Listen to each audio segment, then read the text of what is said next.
Officer, the game on. Officer on duty.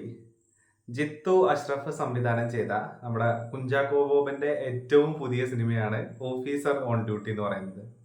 ഈ സിനിമയുടെ trailer കണ്ടിട്ട് ശരിക്കും ഒരു ഇൻവെസ്റ്റിഗേറ്റീവ് ത്രില്ലർ സിനിമയാണെന്ന് വിചാരിച്ചിട്ടാണ് തിയേറ്ററിലേക്ക് പോകുന്നത്. അതായത് പുതിയ പുതിയ ചാപ്റ്ററുകളും പുതിയ പുതിയ ലെയേഴ്സ് ഒക്കെ ഇതിങ്ങനെ അൺലോക്ക് ചെയ്ത് അല്ലെങ്കിൽ അതിങ്ങനെ അൺട്രാപ്പ് ചെയ്ത് വരുന്ന സമയത്ത് ഉണ്ടാവുന്ന ആ ഒരു ത്രില്ല്, അങ്ങനത്തെ കാര്യങ്ങൾ എക്സ്പീരിയൻസ് ചെയ്യാന്നുള്ള ലെവലിലാണ് ശരിക്ക് തിയേറ്ററിലേക്ക് കയറി വരുന്നത്.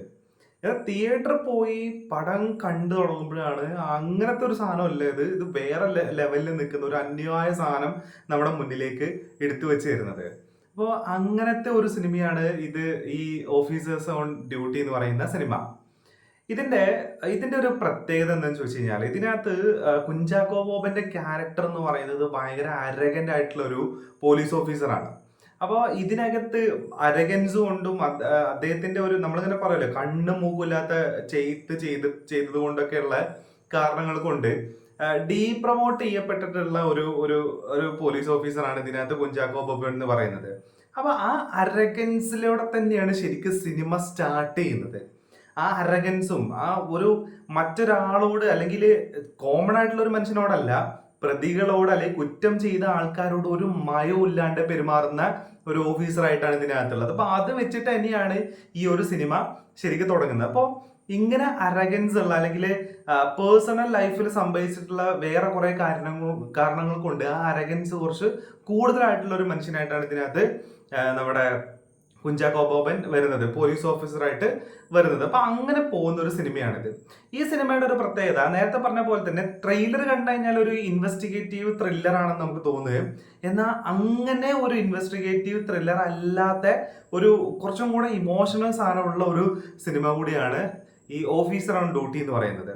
ഇപ്പൊ ചില സിനിമ കാണുന്ന സമയത്ത് നമ്മളിങ്ങനെ കണ്ടു കഴിഞ്ഞാൽ നമുക്ക് പറയാം, നമുക്കത് കറക്റ്റ് കണക്റ്റ് ആയില്ല കാര്യങ്ങളൊന്നും, നമുക്കത് ഇമോഷണലി ഇങ്ങനെ കിട്ടിയില്ല എന്നുള്ള ഒരു കുറെ കാര്യങ്ങൾ നമ്മൾ പറയാറുണ്ട്. ഇപ്പൊ ലാസ്റ്റ് ഇപ്പൊ ദാവീദ് കണ്ട സമയത്തൊക്കെ ആ ഒരു ഇമോഷണൽ ഇത് നമുക്കും അയാൾ അനുഭവിക്കുന്ന അതേ തീക്ഷ്ണതയും അതേ ഒരു ഇമോഷണൽ സാധനം ഓഡിയൻസിലേക്ക് കിട്ടുക എന്ന് പറയുന്നത് അത് ദാവീദിൽ കിട്ടിയിട്ടുണ്ടായിരുന്നില്ല. പക്ഷെ ഈ സിനിമ, ഈ ഇമോഷണൽ കണക്ട് എന്താണ്, നമുക്ക് കിട്ടാത്ത ആ ഇമോഷണൽ കണക്ഷൻ എന്താണ്, എന്ത് ഇമോഷണൽ കണക്ഷനാണ് നമുക്ക് കിട്ടേണ്ടത് എന്നുള്ളത് ശരിക്കും അറിയണമെന്നുണ്ടെങ്കിൽ ഓഫീസർ ഓൺ ഡ്യൂട്ടി കണ്ടാൽ നമുക്ക് കിട്ടും.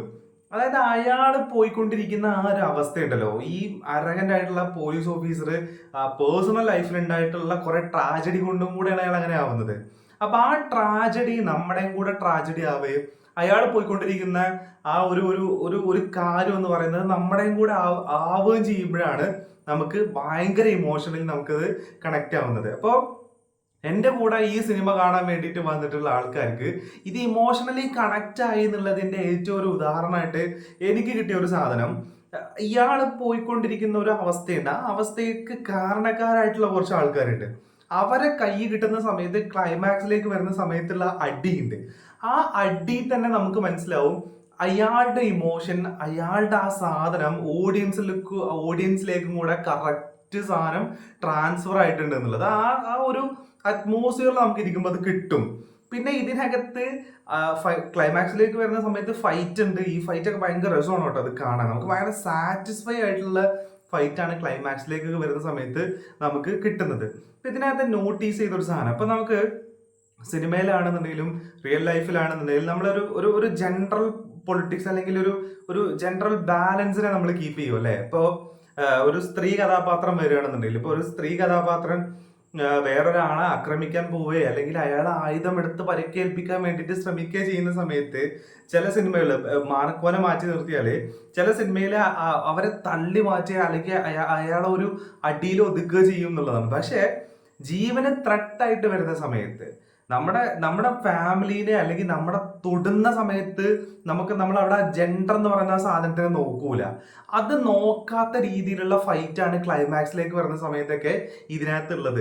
അപ്പൊ അതൊക്കെ കൃത്യമായിട്ട് വർക്കായി എന്നുള്ളത് നമുക്ക് കാണാൻ പറ്റും. സിനിമ തിയേറ്ററിൽ ഇരുന്ന് കാണുമ്പോൾ ആ ഓഡിയൻസിന്, കൂടെ ഇരിക്കുന്ന ഓഡിയൻസിന്റെ ആ ഒരു എക്സ്പ്രഷൻ തന്നെ നമുക്ക് ആ കറക്റ്റ് സാധനം കിട്ടും. ഇത് കറക്റ്റ് ട്രാൻസ്ഫർ ആയി കറക്റ്റ് കിട്ടിയിട്ടുണ്ട് എന്നുള്ളത്. അപ്പൊ ഈ ഒരു സിനിമയുടെ സക്സസിന്റെ ഒരു ഒരു രഹസ്യമായിട്ട് എനിക്ക് തോന്നിയത് ഇത് തന്നെയാണ്. അതായത് അയാളെ പോയിക്കൊണ്ടിരിക്കുന്ന അതേ സാധനം അതുപോലെ നമുക്ക് ട്രാൻസ്ഫർ ആയിട്ട് കിട്ടുകയും നമ്മളും കൂടെ അതിന് റിവഞ്ച് ചോദിക്കാനുള്ള ഒരു മെന്റാലിറ്റിയിലേക്ക് ഈ സിനിമ കാണുന്ന ആളും കൂടെ കയറി ചെല്ലുക, അല്ലെങ്കിൽ അയാളും കൂടെ അതിന്റെ ഭാഗവാക്കാവുന്ന സമയത്താണ് ഈ ഈ ഈ ഒരു ഇമോഷൻ സാധനം വർക്ക് ചെയ്യുന്നത്. അപ്പോൾ അങ്ങനെ വർക്ക് ചെയ്യുന്ന ഒരു കിണ്ണം പടമാണ് ശരിക്കും ഓഫീസർ ഓൺ ഡ്യൂട്ടി എന്ന് പറയുന്നത്. പിന്നെ ഇതിനകത്ത് ക്യാമറ ഉപയോഗിച്ചേക്കുന്നതാണെന്നുണ്ടെങ്കിലും മ്യൂസിക് ആണെന്നുണ്ടെങ്കിലൊക്കെ ആ ഒരു കണ്ടന്റിന് അല്ലെങ്കിൽ ആ ഒരു തീമിനെ എങ്ങനെ ഇലവേറ്റ് ചെയ്യാം, ആ എലവേഷൻ അനുസരിച്ചിട്ട് തന്നെയാണ് മ്യൂസിക്കിന്റെ പ്ലേസ്മെന്റും അതേപോലെ തന്നെ ക്യാമറയും യൂസ് ചെയ്തേക്കുന്നത്. ചില ഏരിയകളിലൊക്കെ ക്യാമറ യൂസ് ചെയ്തേക്കുന്നതും ചില ഷോട്ടുകൾ കാണിക്കുന്നതൊക്കെ കാണാൻ നല്ല രസമുണ്ടായിരുന്നു. അപ്പോൾ അതൊന്നും ഇത് ഓപ്പൺ ആയിട്ട് പറഞ്ഞു കഴിഞ്ഞാൽ ചിലപ്പോൾ സ്പോയിലർ ആവും, അതുകൊണ്ട് അതിനെക്കുറിച്ച് പറയുന്നില്ല. പക്ഷെ മ്യൂസിക്കിലേക്ക് വരുന്ന സമയത്ത് മ്യൂസിക് പടം കഴിഞ്ഞിട്ടും കുറച്ചു നേരം തിയേറ്ററിൽ ഇരിക്കുന്നുണ്ടെന്നുണ്ടെങ്കിൽ അത് ആ മ്യൂസിക് കൊണ്ടായിരിക്കും നമ്മൾ ഇരിക്കുന്നത്. കാരണം ബാക്ക്ഗ്രൗണ്ട് സ്കോർ എന്ന് പറഞ്ഞത് അത്രയും അടിപൊളിയായിരുന്നു ഇതിനകത്ത്.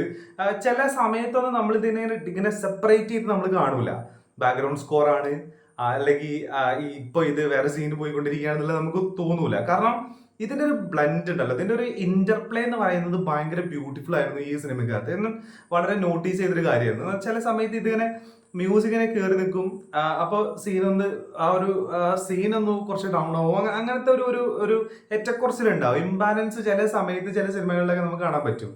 എന്നാൽ ഇതിനകത്ത് അതില്ല. ഇത് നമുക്ക് കറക്റ്റ് ആ ഒരു ഇന്റർപ്ലേ ഉണ്ടല്ലോ, അത് കൃത്യമായിട്ട് ബാലൻസ്ഡ് ആയിട്ട് ഇങ്ങനെ സിങ്ക് ചെയ്ത് പോകുന്നത് നമുക്ക് ഈ ഒരു സിനിമക്കകത്ത് കാണാൻ പറ്റും. അപ്പൊ ഇങ്ങനത്തെ ഒരുപാട് ചേരുവകൾ കൂടി ചേർന്നിട്ടുള്ള കുഞ്ചാക്കോ ബോബന്റെ അഞ്ചാം പാതിരയ്ക്ക് ശേഷം വരുന്ന ഒരു നല്ല സിനിമ, ഒരു കിണ്ണം പടമാണ് ശരിക്കും ഓഫീസർ ഓൺ ഡ്യൂട്ടി എന്ന് പറയുന്നത്. ഇപ്പൊ ഇതിനകത്ത് പ്രിയാമണി ഉണ്ട്, അതേപോലെ തന്നെ ജഗദീഷ് ഉണ്ട്, പിന്നെ കുഞ്ചാക്കോ ബോബൻ അഫ്കോഴ്സ്, പിന്നെ നമ്മളെ മറ്റേ നായർ, ആ പയ്യന്റെ പേരെന്താന്നുള്ളത് ശരിക്കും കിട്ടുന്നില്ല. ആ പുള്ളി ചെയ്തേക്കുന്ന ക്യാരക്ടർ ഇതിനകത്ത് കിടിലൻ ക്യാരക്ടറാണ്. ആ പുള്ളി, പിന്നെ ആ പുള്ളിയുടെ കൂടെ കുറച്ച് റംസാൻ വരുന്നുണ്ട്, റംസാന്റെ കൂടെ വേറെ 2 പെമ്പിള്ളേരും കൂടെ ഉണ്ട്. അപ്പൊ ഇവര് ചെയ്തേക്കുന്നത് കറക്റ്റ് ആണ്. പിന്നെ ഇതിനകത്ത് വേറൊരു പുള്ളി വരുന്നത് നമ്മുടെ ഫിനിക്സിൽ ഉണ്ടായിരുന്ന ആ ഒരു വില്ലൻ ഉണ്ടല്ലോ, ഫിനിക്സ് അല്ല, നമ്മുടെ അനശ്വര ഒരു കണ്ണ് കാണാത്തൊരു കുട്ടിയായിട്ട് അഭിനയിച്ചൊരു പടം ഉണ്ട്, അതിനകത്ത് വരുന്ന വില്ലൻ അവനും ഉണ്ട് ഇതിനകത്ത്. അപ്പൊ ഡ്രഗ് അഡിക്റ്റ് ആയിട്ടുള്ള കുറെ ആൾക്കാരായിട്ടാണ് ഇവർ ഇതിനകത്ത് വരുന്നത്. കൃത്യമായിട്ട് സാധനം ചെയ്ത് വെച്ചിട്ടുണ്ട്, നമുക്കൊരു ദേഷ്യം തോന്നുന്ന രീതിയിൽ തന്നെയാണ് ഇവരൊക്കെ ഈ സാധനം ചെയ്തേക്കുന്നത് എന്നുള്ളത്. അപ്പൊ എല്ലാ ചേരുവകളും നന്നായിട്ട് എന്താ പറയാ ചേർന്ന് വന്നിട്ടുള്ള ഒരു കിടിലൻ പടമാണ് ഓഫീസർ ഓൺ ഡ്യൂട്ടി എന്ന് പറയുന്നത്.